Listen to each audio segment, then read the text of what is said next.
What's happening, everybody? Welcome to your Week 15 preview show here on Old Man Squad Fantasy Basketball. I'm Dan Bespris, at Dan Bespris on Twitter, DanBesbris, Old Man Squad on Blue Sky.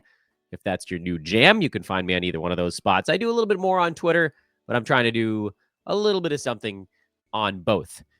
Today, we're going to go through the week ahead, week 15. I know it's listed as period 14 on a lot of websites. That's because they mushed 3 weeks into 2 at some point earlier this year. I don't care. This is the 15th week that basketball's been happening, so this is the week 15 preview. It's a relatively front-loaded week, and that Monday and Wednesday are kind of your bigger days. Friday's a medium, and then everything else is kind of a small to medium maxing out, which makes streaming very easy for part of the week and oddly complicated for the rest. But we're going to find a nice pathway through the week there as well. We're also going to take a moment at the beginning of the show to talk about your weekly sit-start decisions if you happen to be in one of those leagues. I hate them, but I know they still exist, where you got to make your calls on Monday before lineup lock, where heaven help you. If somebody plays 4 minutes on Monday and then misses the rest of the week, you are boned.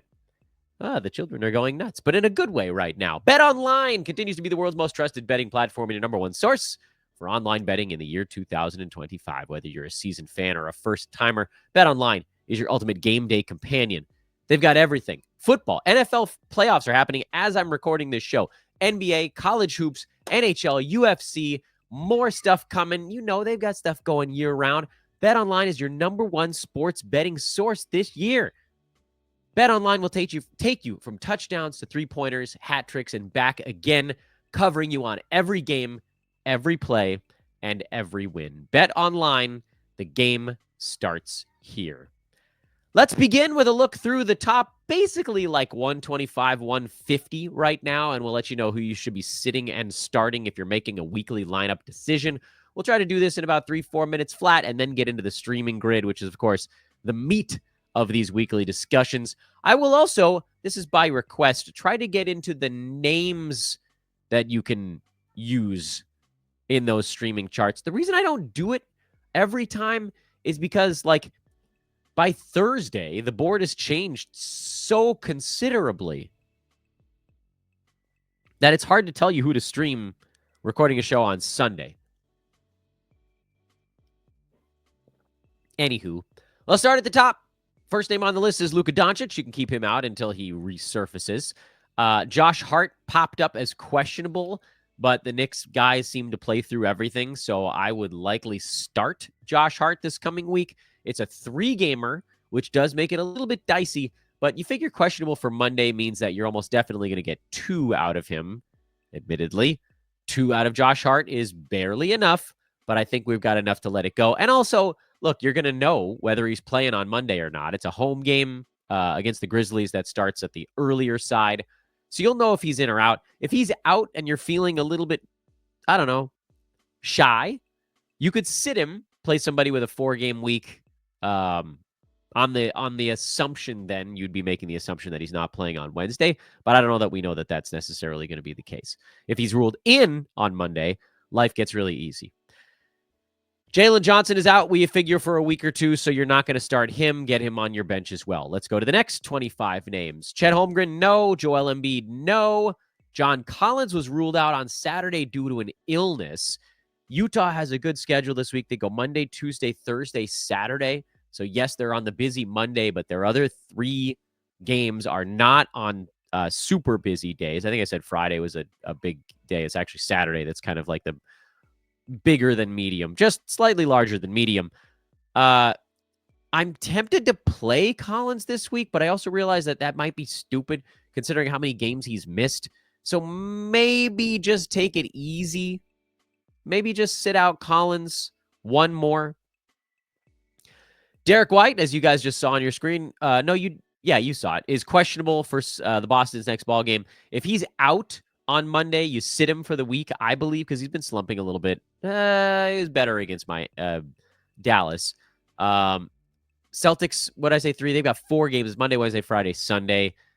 Man, that's a tough one. I think I'm probably playing Derek White. I think you're going to get at least 3 games out of him this week. And Chicago, New Orleans, and Philly are not great defensively, so 3 of those 4 could potentially be good ones. So likely I'm a yes on Derek White. Cam Johnson is a no. Mark Williams? What's up with Mark Williams? Oh, right foot tendon injury. Oh, okay. So he just got a day off. That was I was looking at that game time decision. I was like, was there something more? No, they just rested him in the back-to-back. We'll be fine. If you were looking at Charlotte and thinking, what should we do about this? Should we play Taj Gibson? The answer is no. Moussa Diabate was the guy. And just something to keep an eye on because Charlotte does have a back-to-back on Friday, Saturday of this week. So you might only get 3 games out of Mark Williams, but 3 out of him lately is more than enough. He's been a beast. DeJounte Murray is questionable. Pelicans, they're really terrible. 3-game week. If he's out on Monday, I would sit him for the week. So make that one a yes or no Monday. The nice thing about this coming week is that 24 out of the 30 teams play on Monday. So you're going to get information on most of these sit-start guys on the first day of the week. Jakob Poeltl is questionable. He's dealing with a back thing, and he is also playing on Monday.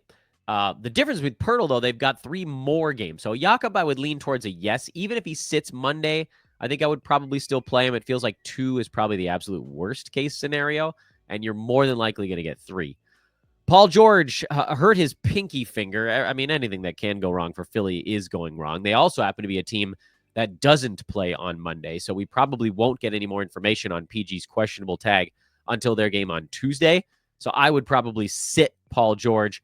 Even though he's been playing well lately, you just can't afford to take that 0. Jalen Suggs hurt his quad. He just came back from the back thing, so the fun continues. Orlando, a 3-game week. If he doesn't play on Monday, he's a definite sit. So again, he is the do whatever he does on Monday. Because sometimes there's this in between. Who did we just talk about? Poeltl. If he doesn't play on Monday, I might still throw him in there. Suggs, no. If he's in, he's in. If he's out, he's out. Goga Batadze might play for that Orlando game on Monday. I think I would sit him this week coming back from a concussion. We also don't really know what he's going to do with both Franz and Paolo back. It's only a 3-game week, which makes him kind of a dicey play regardless. So I'll sit Goga Batadze for this week, and we'll pick up next week where we left off. DeAndre Ayton, I don't know when the hell he's going to play, so I would sit him. Brandon Ingram's still out, so we can jump over that. Kobe White might be back, but that's not good enough for me. Santi Aldama missed the Grizzlies' last ball game with an illness. Grizzlies have a terrible schedule this week, disguised as not that bad of one.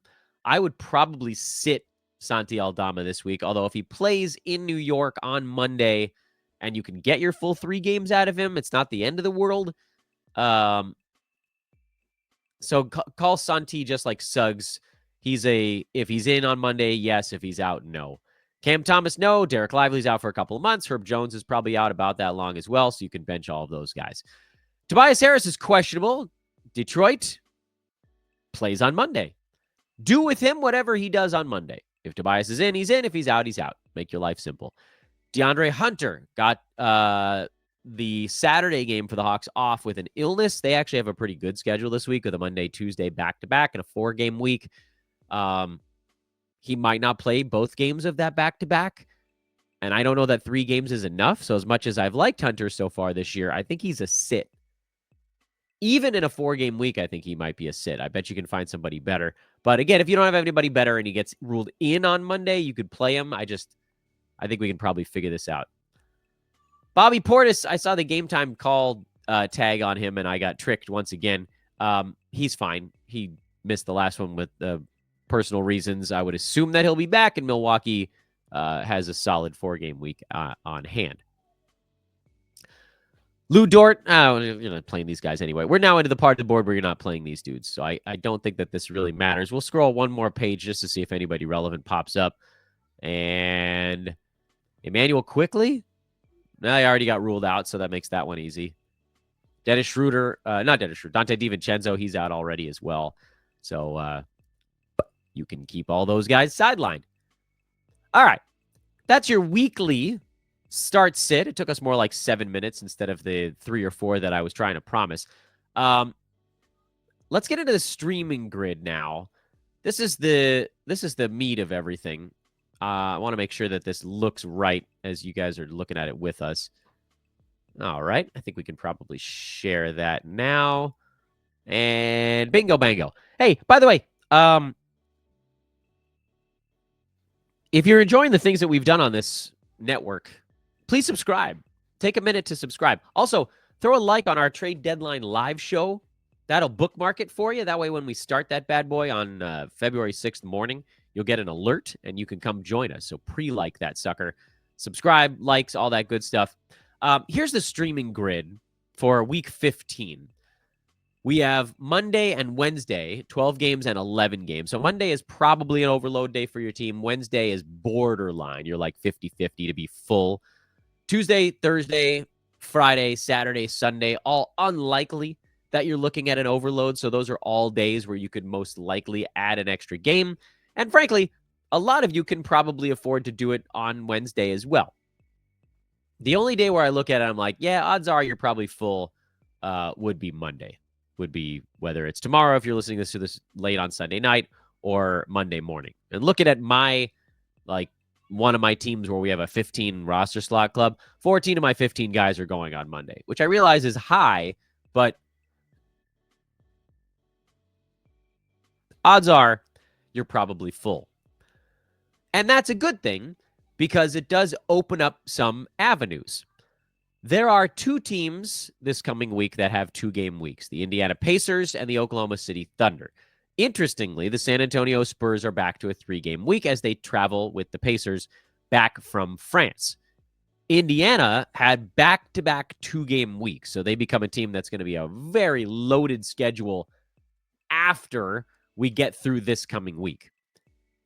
The good news for Indiana and for Oklahoma City is that because Monday is overloaded, you can kind of treat it as 2 games over 6 days mushed into the rest of the week. If you like, if you're a big fan of the players you have on those teams that are streamer level, you could probably convince yourself, I'm talking about Oklahoma City and Indiana, to hold through Wednesday. They each play a game on Wednesday, and then they each play just one the rest of the week. So they have 1 game the first 3 days and then 1 game the last 4 days. Am I saying you have to hold on those first 3 days? No, you could abandon ship, especially if you have more space to fill up on Monday. There are teams that play, lots of teams, most teams, play twice during those first 3 days. And there are some teams that actually play on that Thursday right after. And like you can see it if you're watching with us. Houston, as an example, goes Monday, Tuesday, Thursday. Indiana goes just Wednesday. So over those 4 days, you're actually gaining 2 games played. Sorry. Yes. But if you're overloaded on Monday, you'd only be gaining 1 game. So that's something you got to look at with the teams that have bad schedules this week. Let's assume, for argument's sake, that you can add games played in every spot, meaning even Monday, which is a relatively full card, 24 teams are playing on Monday night. Let's assume that you can add more. If that's the case, the teams you want to look at on Monday are Atlanta, Houston, the LA Lakers, and the Utah Jazz. By the way, I would strongly suggest you guys look at this streaming chart while I'm doing the show or while you're watching the show. The link is in the show description. It's completely free. It's in the, what's it called? It's called like the Dan's, the at Dan Besper's Fantasy Basketball Super G Sheet. It's free. The streaming calendar is just one of the tabs that you can click into. So very easy for you guys to follow along. And frankly, it's kind of hard to follow along without it. So looking at those teams, Atlanta Hawks, you've got guys like Larry Nance, Vit Krejci are pick-upable right now for streaming. Bogdan Bogdanovic, but he might sit out one of those back-to-back games, so maybe a little bit less enticing. Clint Capella is a backup and not very good, but he would probably be okay if you were just going to try to squeeze 3 games out of 4 nights out of him. I don't know that I would go much deeper than that, although if a bunch of guys are still out, you might... I don't know. Garrison Matthews was going to be the next name that I threw out there, but nah. And I know what you're thinking, Dan, why not Cleveland? Because they also go 3 times in 4 days. Well, 2 of their 3 are on busier days, and the back-to-back is on Wednesday, Thursday. Houston, there are not a lot of streamable guys. Cam Whitmore is pretty much the only name that comes to mind with the Rockets right now. They've really mushed most of their stuff into like a core 6, and then Whitmore, who left their last ball game with an illness, so that makes him kind of tough to stream anyway, but he would be the choice there. The Lakers have a bunch of guys that are right on the fringe, meaning it could go terribly for you or it might end up okay. Max Christie would be my favorite of that group. Dorian Finney-Smith, probably the second favorite. You could go Jared Vanderbilt or Rui Hachimura if he's back, depending on what you want to squeeze out of those guys. If you wanted some threes, you might go Dalton Connect. I don't think you'd go Gabe Vincent. So the Lakers have a ton of not great options. Christie would be the one that I think would be a really good option to pick up on Monday and hold through at least Thursday, but maybe Saturday. And then with Utah, Isaiah Collier is on the table. I mean, if you can figure out who the hell the Jazz are actually going to play on a given night, congratulations, because that means you're probably doing better than me. Svi Mikhailiuk is a possibility. Kyle Filipowski is a possibility, but if John Collins comes back, then some of that stuff gets blown to smithereens. They played a dude named EJ Harkless on Saturday, which I think that was Catherine Hahn's character in It Was Agatha All Along. So Utah's got a number of very goofball options too, but they're a hard team to play because you don't know who's going to be in and out.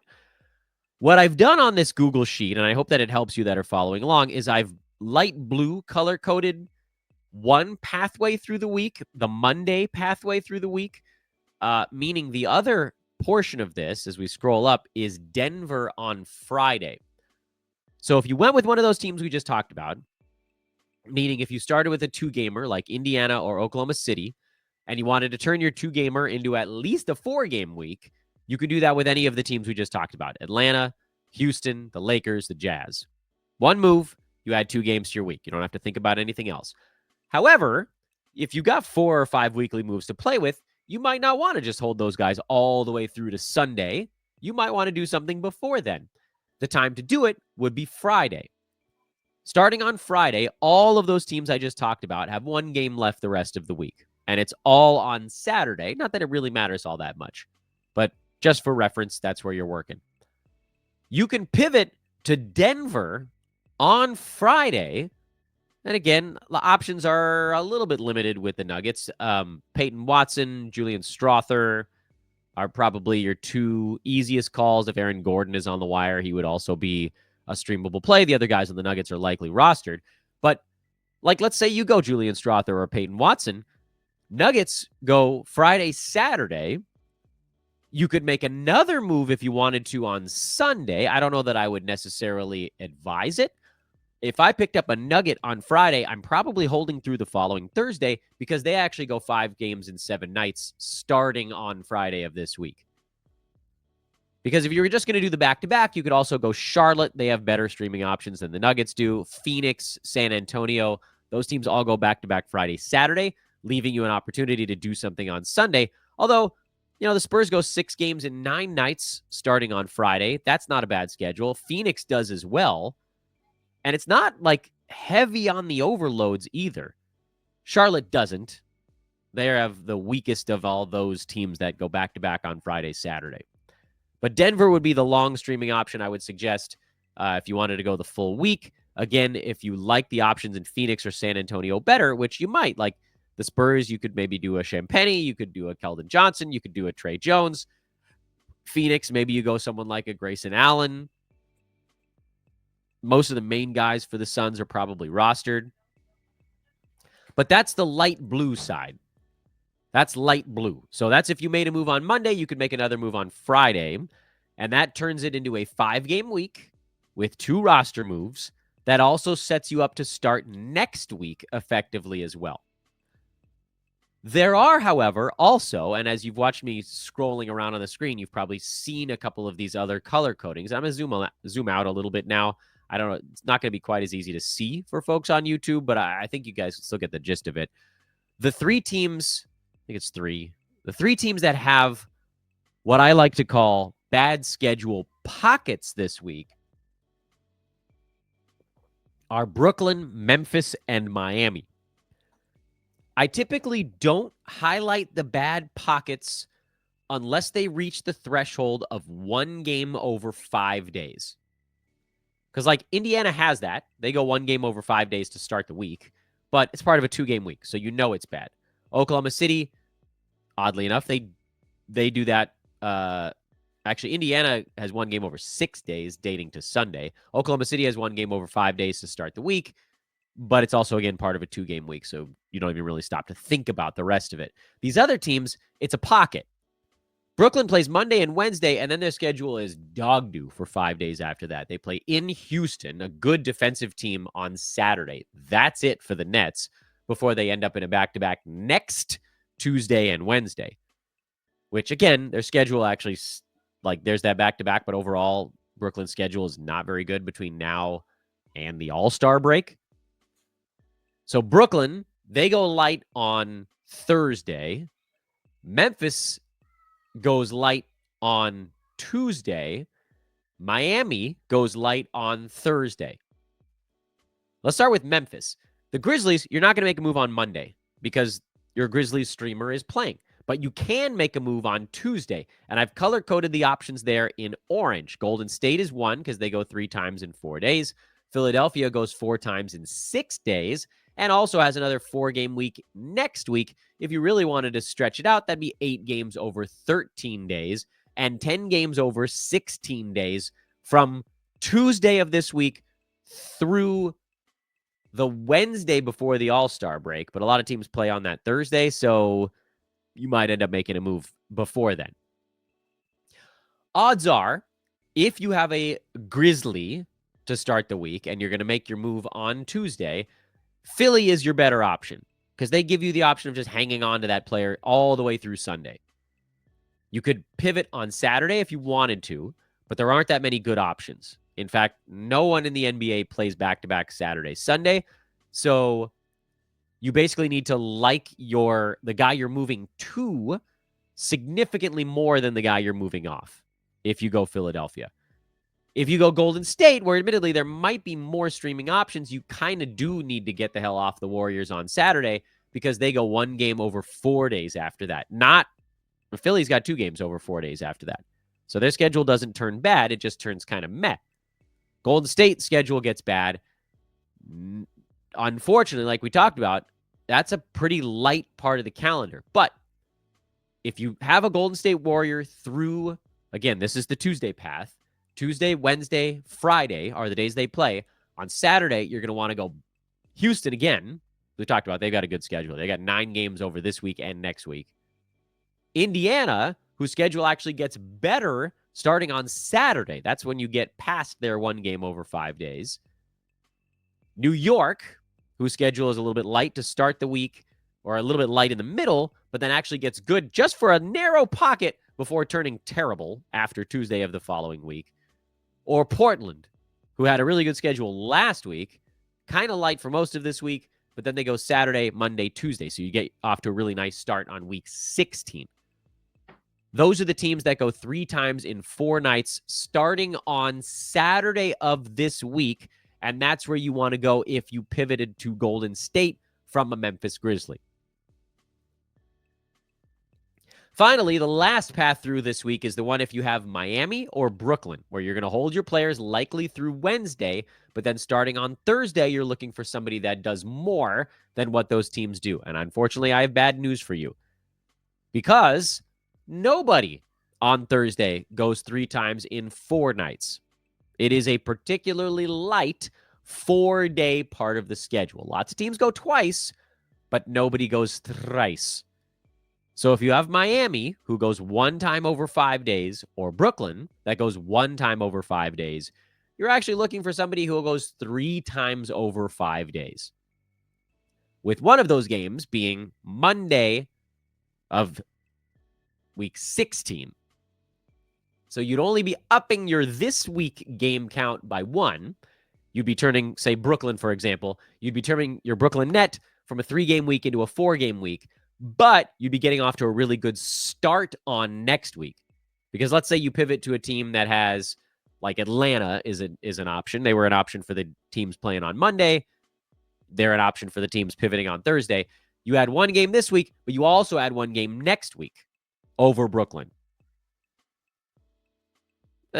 It's iffy because Brooklyn's got their 3 games the first 5 days. Miami, basically a similar spot. Actually, same exact schedule for Miami and Brooklyn through basically the All-Star break. No, through Wednesday, February 12th. Miami and Brooklyn have the exact same on-off. The only difference is Miami plays on the 13th. Brooklyn does not, going into the All-Star break. So that's what you're doing if you're streaming this week. Obviously, you want to try to hang on to moves as long as possible in case somebody gets hurt on your team. If you're thinking about options of who to stream, I don't know that I can give you great ones for like Thursday, Friday, because I have no idea who's going to be healthy or not. If you're thinking about Tuesday, Golden State has just a litany of names right now, like Guy Santos and Quentin Post and Moses Moody and all these guys that'll give you something over 3 games in 4 nights. Philadelphia, also Philly, especially if Paul George is out, then you get even more stuff. Philly's actually won 2 games in a row. Heaven forbid. Eric Gordon, much as I can't stand his fantasy game, Gershon Yabusele, Justin Edwards, all of these guys would be streamable in a 3-game and 4-night situation. But again, we're not going to talk about who to pick up on a Thursday, Friday, Saturday stream because those teams might have 3 guys out that weren't out today. That's it. That's your Week 15 preview, everybody. Thanks so much for tuning in. Before we go, got to tell you guys about our buddies from UnderdogFantasy.com. Join us on the show tomorrow when we do our big weekend recap show. We're going to build an Underdog Fantasy lineup for you guys. We've lost our first 2, so, I'm due. And all you got to do is go into the website, sign up with promo code OLDMAN, OLDMAN, or use the link in the show description. That'll punch in the code all by itself so you don't have to do it. And you unlock up to $1,000 in deposit match bonus. That's at 50% clip. And a free play, which might even be more fun because the free play is going to up your odds on whatever lineup you put together. If you want to do a free play and one other higher or lower, boom, that's 2.8 to 1. If you want to do a free play plus 2 other ones, it becomes 5 to 1. It's just a way to boost your odds on that first wager and really try to come in, bang, guns blazing on your Underdog ad. It's so easy to do as well. You go to UnderdogFantasy.com. Again, you guys know how to sign up. Promo code being Old Man. Drop some bucks in your fund and make your picks. They've got the big names, higher and lower, points, rebounds, assists, steals, all that good stuff. If you know your prop bets, this is the way to turn that into a sweet, sweet payout, a sweet, sweet prize. Join us at UnderdogFantasy.com and win with your pick'em lineup today. I am Dan Best. I just accidentally took myself off the screen. I'm still Dan Bespris. Whether you believe me, I guess, is up to you. At Dan Bespris over on Twitter, DanBesbris. Subscribe. We're still really trying to grow our YouTube page here. I know that we're more than halfway through the season, and a lot of folks are like, yeah, I've done what I'm going to do on NBA. Your subscription is a big deal. Your likes on our trade deadline show, pre-likes are also a big deal because, again, that one, boy, when we hit go on that, we want everybody joining us immediately. I'm Dan. I'm out. I'm out of here. That's enough. Stop talking. See you later.